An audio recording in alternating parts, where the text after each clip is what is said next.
Hello tout le monde, je vous retrouve aujourd'hui pour la vidéo du bilan du mois de mai. Nous sommes le 2 juin et au mois de mai, j'ai lu 9 livres, que des livres, pas d'e-book.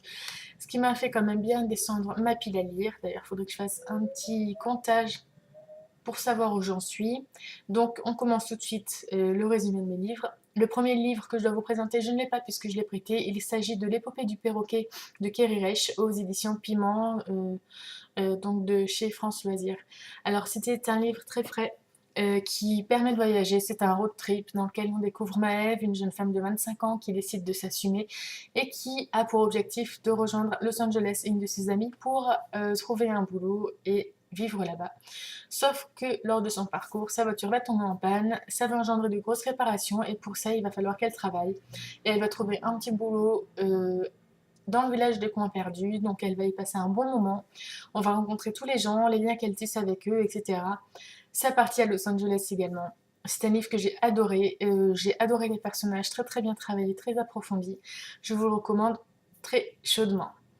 Ensuite, on va passer à la rubrique Young Adult. Donc pour ça, j'ai deux livres à vous présenter. Le premier, il s'agit d'Insaisissable, Ne me résiste pas, c'est la nouvelle 1,5 donc de la série de Tahir et Mafi aux éditions Michel Lafon. Donc cette nouvelle est centrée sur le personnage de Warner, le fils du gouverneur. On en apprend plus sur lui suite aux événements, suite à la fin du tome 1 notamment, donc il ne faut pas le lire avant.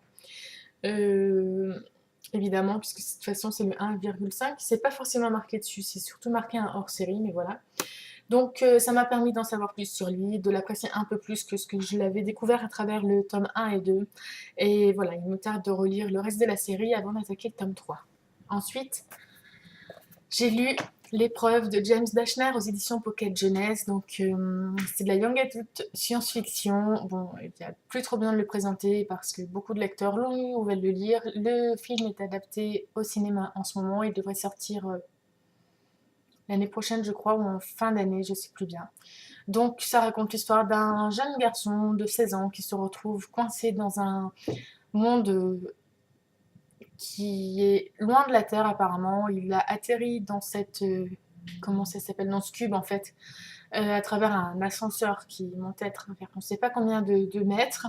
Et donc il découvre là-bas d'autres garçons à peu près de son âge, entre on va dire 10 et 17 ans, qui apprennent à survivre, qui s'organisent, qui reçoivent quand même des fournitures et de la nourriture de la part de ceux qui les détiennent prisonniers.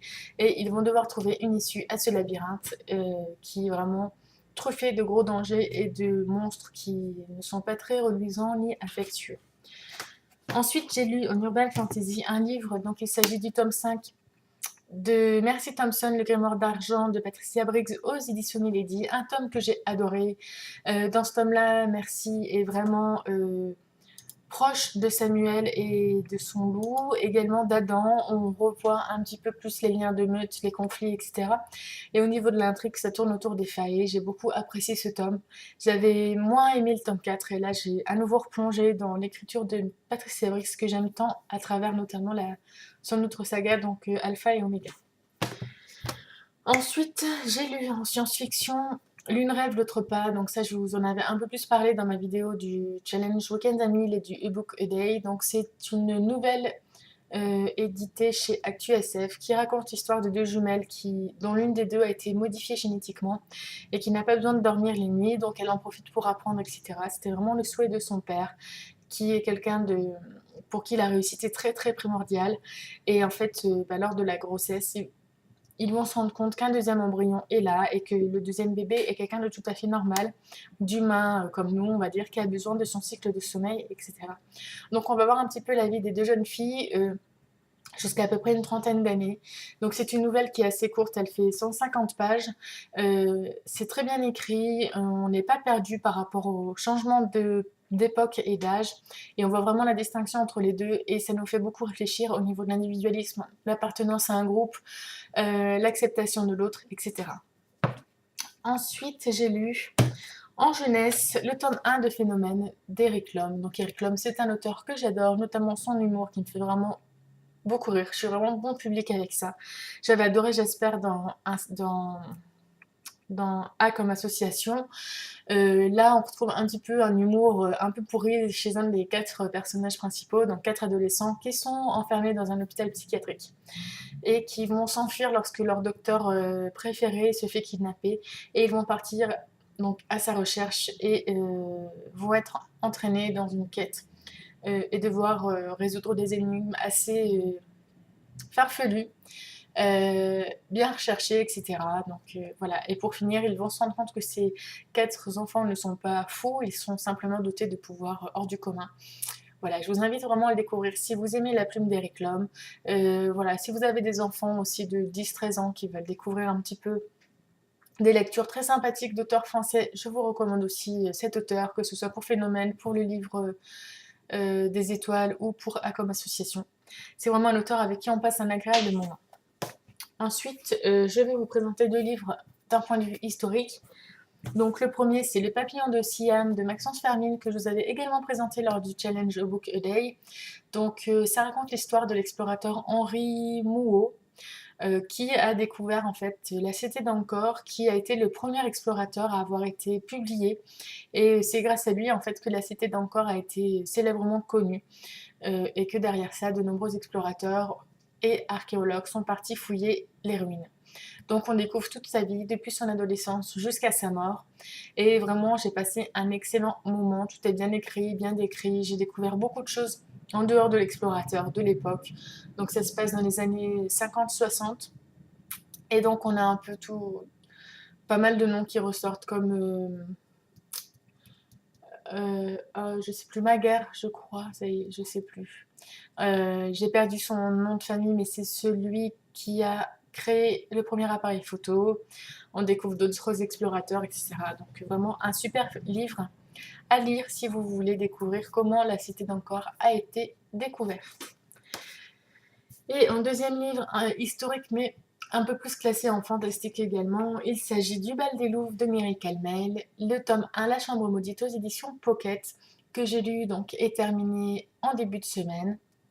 Donc il s'agit d'une histoire de revanche de 3 femmes dont l'une d'elles a été battue, violée et jetée au loup 15 ans auparavant et qui a concocté donc sa revanche avec des personnes de sa famille, femmes qui ont aussi des conditions très difficiles à cette époque, donc en 1500, et qui vont se venger de cet homme, le seigneur François de Chazon, et qui, voilà, qui vont tout mettre en place pour atteindre leur vengeance, leur revanche, et faire que justice soit faite. Euh, alors j'ai beaucoup aimé l'écriture de Mireille Camel qui emploie vraiment des termes moyenâgeux, des prénoms de l'époque également, donc ça nous permet de vraiment bien plonger dans l'univers. Et au niveau fantastique, elle s'en est vraiment bien sortie. Euh, c'est bien amené, bien abordé. J'ai encore pas mal de questions, donc on verra si les réponses sont dans le tome 2. La fin est super, je crois, désespérante en fait. J'ai lu des livres avec des cliffhangers de dingue. Je pense notamment, la première qui me vient, c'est Marika Gellman avec Maëv Regan, où j'avais envie de m'arracher les cheveux à la fin. Mais c'est pas pareil, c'est pas le genre de même fin. Là, c'est plus profond. Je sais pas comment vous dire, mais voilà, c'est vraiment plus le désespoir et le fait de se dire non, c'est pas possible, ça peut pas finir comme ça. Donc voilà, j'espère que la suite arrivera bientôt dans ma bibliothèque. Voilà, un livre très sympa l'auteur avait été tiré au sort pour la book jar du mois de mai. La auteur jar du mois de mai. Enfin, je vais vous présenter donc le dernier livre. Il s'agit d'un livre de fantasy, donc le tome 1 de Souvenirs perdus, L'étrangère de Samantha Bailly, aux éditions Syros. Donc un livre que j'ai beaucoup beaucoup aimé. Une très belle histoire d'aventure entre 3 jeunes personnes qui se retrouvent liées et qui vont réussir à découvrir le monde qu'il y a autour d'une île dans laquelle ils étaient coincés. Et voilà, je ne vais pas en dire plus au niveau de l'histoire parce que sinon je vous dévoilerai certaines choses. En tout cas, c'est très très bien. J'ai hâte de lire le tome 2 qui sort au mois de septembre. Voilà, donc c'est tout ce que je comptabilise, c'est déjà pas mal pour le mois de mai. Sinon, le niveau lecture en cours qui compteront le mois prochain, il y a donc Maëv Regan que je mentionnerai aujourd'hui. Il s'agit du tome 5 sur les dents, donc aux éditions Milady. Il me reste une centaine de pages, grosse centaine de pages à lire. Donc j'espère le finir d'ici ce soir. Et ensuite, je suis toujours dans The Golem et The Genie d'Hélène Waker aux éditions Bleu d'Or. Donc là, un livre où je prends beaucoup plus de temps.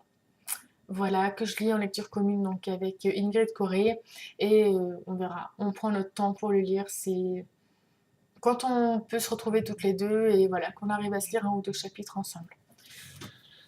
Voilà, sinon juste j'en profite également pour lier ce bilan à un petit C'est lundi que lisez-vous. Donc le prochain livre que je vais lire, il s'agit de Lacrimosa, le tome 1, Requiem pour Sacha de Alice Scarling aux éditions Milady. Voilà, c'est tout pour cette vidéo. J'espère que ça vous aura plu. Laissez-moi des commentaires pour me dire si vous avez lu également certains livres que je vous ai cités et ce que vous en avez pensé. Et sinon, je vous souhaite une belle semaine, une belle journée et je vous dis à bientôt pour la prochaine vidéo. Bye!